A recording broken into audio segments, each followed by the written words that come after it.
I'm going to try to continue on with this. I got kind of off in a direction that I really didn't want to take it in. I was just trying to talk about the numbers and what they actually mean and how they meant in ancient Egypt, and then the application came into play when I started talking about the Israelis and the Palestinians and stuff like that, because in actuality that is a terrible way to live. It's an absolute horrible way to live, and the way people can relate to it in the United States of America is slavery. And that's really what it is slavery. But it did come from the ancient nation of Israel for people to know. They have to know this. They have to know that this heritage that they're looking to get back into, and there's a lot of people getting back into this ancient Hebrew heritage, that the heritage, that if they know about it, was not good. It's not good. That's why there's supposed to be a new Jerusalem, because the old Jerusalem was bad, and the way that they treated people was bad. And I have seen street corner so-called prophets, and the way that they're talking, and they're looking forward to things becoming just like the old Israel, because they feel that they're going to be on top, and they're going to be able to oppress and abuse people that they think have to do with oppressing and abusing them, and they take delight in it. The old saying, two wrongs don't make a right, is certainly applicable. And for people that are standing there and all of a sudden saying, because I have light skin, that yeah, of course you're saying that, Whitey, because we're going to get you and you're afraid and that kind of thing. Well, let me tell you something. The most blood that runs in these veins, if you're right, if you're right and you're true in what you think, that the ancient tribes were dispersed amongst the world, and that the tribe of Gad ended up in North America and are the Native Americans, that's the blood that runs through my vein. And I'll tell you right now, that name is not Gad. The proper name is God. But you were never taught that. You were never taught that. I told you about it. I just told you about it. Now you can either accept it or not accept it. I'm not saying that that's necessarily even a good thing. But I'm just making a point of that. That when people, for instance, they look at me and look at my light skin, and they all of a sudden say, well, you can't be of Israel. Well, you know something? I denounce that Israel. I denounce it. I denounce that Israel from the past. I denounce that Israel from the present. Because the present one is just as evil and nasty as wicked as the prior one. Because I'll tell you this, if you're one of the people that think that it's a great and grand thing to be in this state of war within its own nation, and to enact slavery within its own nation, you obviously never lived through it. I know you never lived through it. You people aren't old enough to have lived through it. All you know is stories. And yes, horrendous things happened to people in the United States under slavery. That slavery came from Israel. And it came through Africa and to America from Israel. It was the forefathers that did that. Now that's in my blood too. So I know deep down inside the feelings that are there because of it. And it's something that a person who has, let me think for a moment, the proper word for that. What would be the proper word for somebody that could share the feelings of another person and put themselves in that person's place? Is empathy. Empathy. There are two types of people. There are people that can be empathetic, which means they understand and they can put themselves in the shoes of somebody else, and they can say, well, I don't like those shoes. Those shoes are bad. Those shoes are terrible. It's horrible what's happened. I wouldn't want that to happen to me. Therefore, I wouldn't want it to happen to somebody else. That isn't how they think. They think vengeful. They think revenge. It didn't even happen to them, and they think revenge. They look at the little things that have happened to them, the little things compared to what happened to those people. They look at the little things that happened to them and they try to equate it with that. That's sad. That has to do all with religious indoctrination and brainwashing. It's not the same. It's not the same what's happening to people today as what happened in the original Israel. In the current Israel. The current Israel, they're going back to that.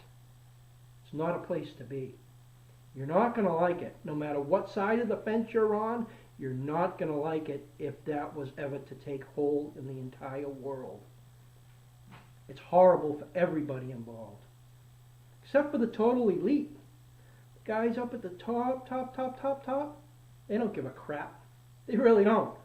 They have everything all set for themselves. They can be in a bunker somewhere if they want to. They can be anywhere. They got so much money. They can have cities of people surrounding them that ain't gonna bother them. And they could give a rat's ass on what's happening to the rest of the world because the money's flowing. So anyhow, it's not a place to aspire for. It's not something that a person should want. And the people that do, they have a serious problem with themselves. A serious, serious problem.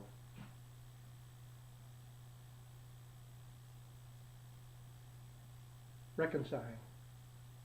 Reconcile. You got to reconcile it with yourself. You have to reconcile it with yourself. You have to decide, do you want more or do you want peace? Put yourself, use that empathy. Put yourself in the position of somebody who had the authority to declare war or to work for peace. Would you choose the war? Look at the movie The Patriot, the part that Mel Gibson played. The man who came back from war, came back from a horrible, bloody war. And when it came time for him to vote for other people to go to war, he said he would not even vote because I do not want to fight. That's what he said. I do not want to fight. I've been there. I've done that. I don't want to do it. And the war that you're talking about is going to be in and amongst everybody. What happened? People got all up in arms. Great, we're going to get King George. We're going to get him. We're going to get him. We're going to get him. They never got. How they got? They're not going to get King George. Okay. First and foremost, they weren't going to get him. All it was that separation of duality, to have two pieces. It's called a schism in religion, and the head is still running it all, but there's just two different pieces to get profit out of because it makes everybody feel better. Their reconciliation and war, and they feel better about it even though they're fighting amongst one another, and they never get together and get that one. The one up at the top that's causing it all. They never do that. Matter of fact, there are laws and rules of war created not to get the person at the top. Now, I'm not advocating any particular top individual that has to be gone after, for example. I'm not saying that. I'm saying the rules have been to support the elite. And the elite have puppets, so even if somebody got a crazy idea that they were going to do something against what they thought was the top, you're going to be wrong in your assumption. You're going to be absolutely wrong. It's that simple. So does a person want war or peace? Are you empathetic or are you sociopathic? Well, if you read the stories in the Bible, you're going to find out, or you should be able to find out, more about yourself and more about the man named Moses. If you read about the story of the golden calf, and in the story of the golden calf, Moses went up on Mount Sinai to talk to his Lord, and then he came back down, but while he was gone, Aaron fashioned together a golden calf. Now in the story, it is claimed that the people told Aaron to do that. That's the way the story goes. And, well, when Moses came down and supposedly questioned Aaron. But we have to remember, Moses did all this writing.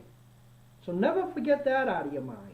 The problem is religious indoctrination teaches you that, oh, God provided all the words. Oh, the Lord provided all the words. Well, guess what? There's different gods and there's different lords. And not every word in that book is for the good or for the better, but it's to reveal so that you can learn. And what I'm trying to show people is with Moses, that Moses, the stories of Moses, was the story of a sociopathic ruler or leader, because Moses was the leader. And the story shows, and as I was saying, Aaron supposedly stated to Moses that the calf just came out of the fire. I put the gold in and the calf popped up. There it was, like a little child lying, telling a fairy tale story of magic, this magic occurrence. And this is where they try to get people into the state of magic. Now, I can go back to the Enneagram thing right now. In the state of magic, where would magic be listed on the Enneagram? Number 9. What's number 9? Oh, I remember. Number 9 was the wa, which is supposed to be action. But instead, people are daydreaming. They're fantasizing. Because they're talking about magic. They're talking about something, and they even reinforce it with them in themselves and say, well, of course it's possible that magical things happen, supernatural things happen, because my God is so mighty, so powerful, of course he could do it, he created the world. And the original story really does not mean that. So anyhow, back to Aaron. So Aaron's lying to Moses like a little child, talking about a magic story, which we all know didn't happen. And if you're thinking that it happened, you're stuck in daydream land, in fantasy land. If you think somebody can just drop a bunch of gold into a fire and a golden calf pops up, you're in fantasy land. And it's a shame too, because they want you to be in fantasy land so that you don't understand what happened to you, so you don't understand what's coming, and so you don't do anything about it. Because that's the end result of number 9 and fantasy. You can look right at it. Pull out your Enneagram chart. Number 9, fantasy. Look down at vice and virtue. Vice is sloth. Virtue is action. They don't want you to act on your knowledge. They don't want you to act on your knowledge. They want you to fantasize and make believe. Because once you're in fantasy land, they can groom you. And they can make you think different things. And they can use your imagination against you. And it's that simple. But that's your religion doing that. Let's not forget that. That's your religion doing that to you. Primarily. If you're in a religion, it's your religion doing that to you first. Your government is doing that to you also. Individuals do that for their own end also. So where were we? Aaron was claiming that a golden calf just popped out of the fire, and then it was pretty obvious that that was a lie. Aaron lied. So then supposedly, and I'm going to say supposedly, I don't particularly care that it's written there. I know what it means, but supposedly Moses put the calf in the fire and it turned to dust.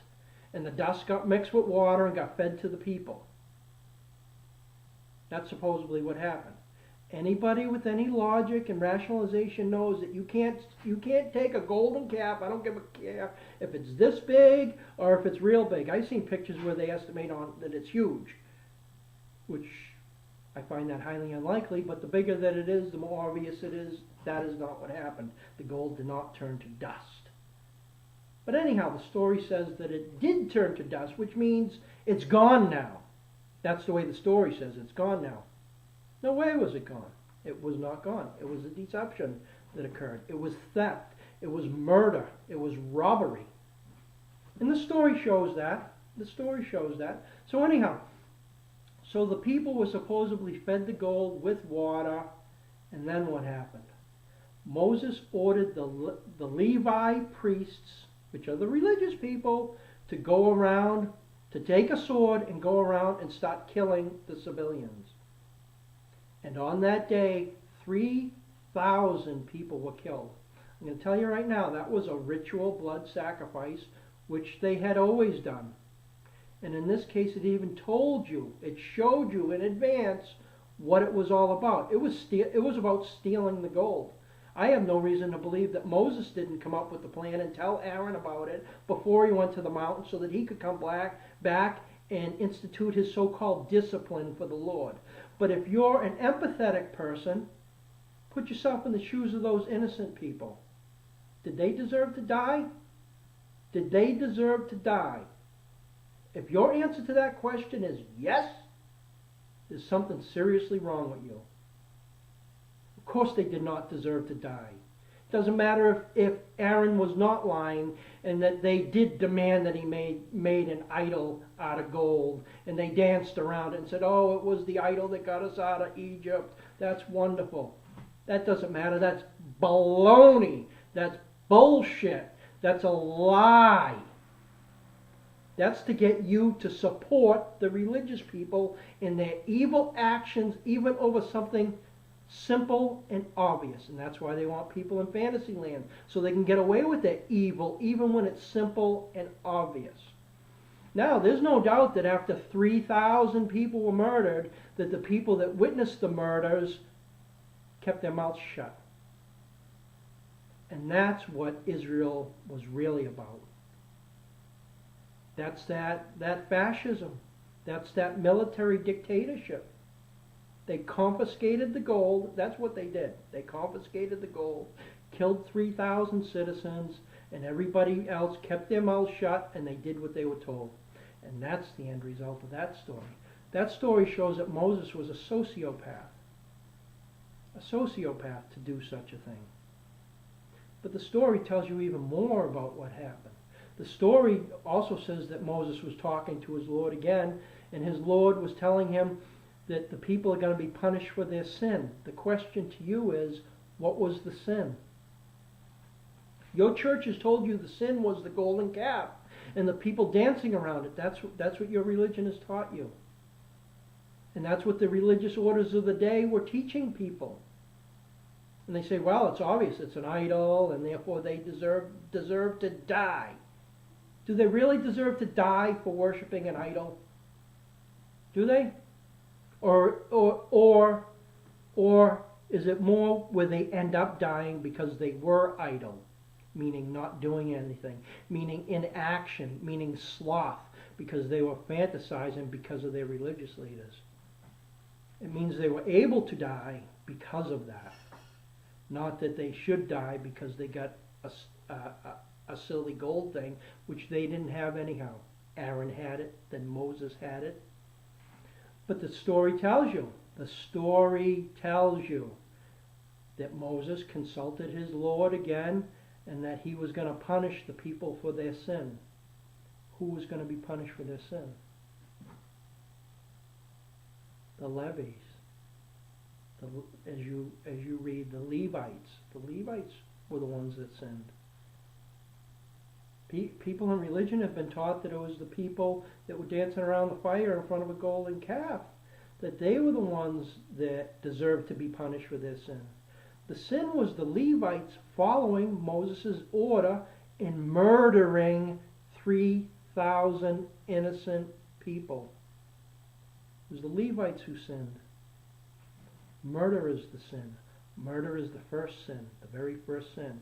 And again, your religion teaches you improperly. They tell you the first sin was in the Garden of Eden and Adam and Eve not obeying God and eating from the fruit of the tree of knowledge of good and evil, they called it. But it's a knowledge of function and dysfunction, good and evil if you want. This is the tree they ate from.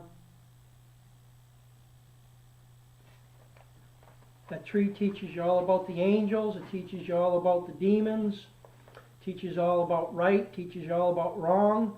And most importantly, shows you what they're up to. Most importantly, shows you what they're up to. And that name, that the name God was put on top of and replaced by, was Elohim.